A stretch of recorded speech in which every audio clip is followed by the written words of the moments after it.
You want me to make tracks out of here? Head back? No. I came for a fight today. And if you're looking to make me budge...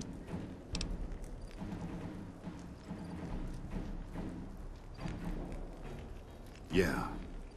But I wasn't expecting a fight when I came up here. And now that... Do you know what you're doing? Making a nation like you think you're doing ain't like chowing down on a pile of fancy lad snack cakes. Think you got the guts to carve out a frontier? Build towns, protect...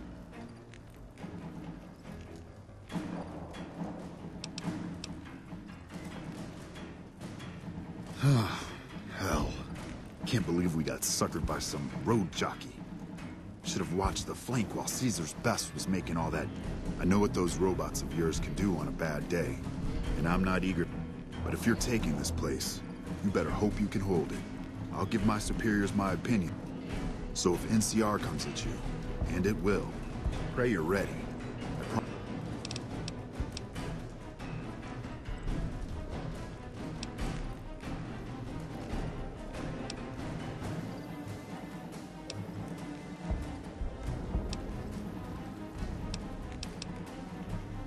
Fine.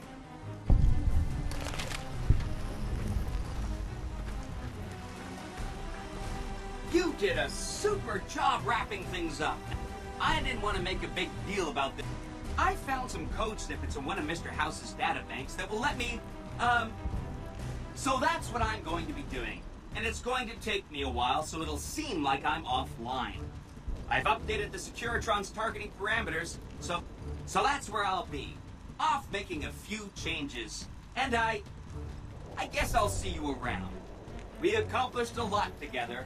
It was fun. Take care. And so the courier who had cheated death in the cemetery outside Goodsprings cheated death once again, and the Mojave Wasteland was forever changed. The courier, with the aid of Yes Man, drove both the Legion and the NCR from Hoover Dam, securing New Vegas's independence from both factions. With Mr. House out of the picture, part of the Securitron army was diverted to the Strip to keep order. Any chaos on the streets was ended. Quickly.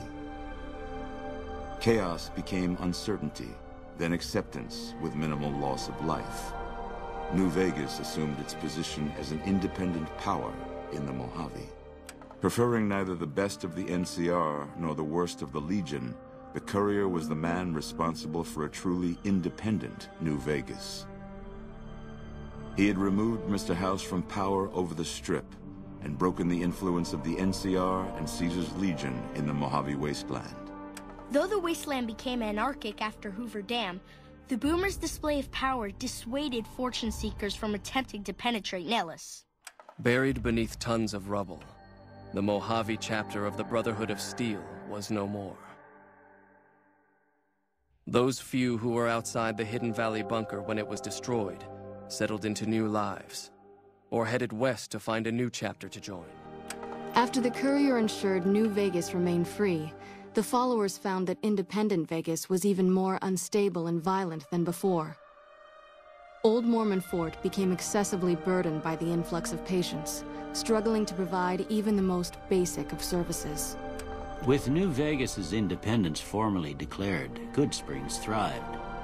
More travelers stopped by Goodsprings on their way to and from the Strip, and the locals grew prosperous from the traffic. The Kings retained their control of Freeside, and while they continued to favor the needs of locals, they tolerated the citizens of the defeated NCR. Though Novac was a low-priority target for the Legion, many of Novac's citizens died in its defense.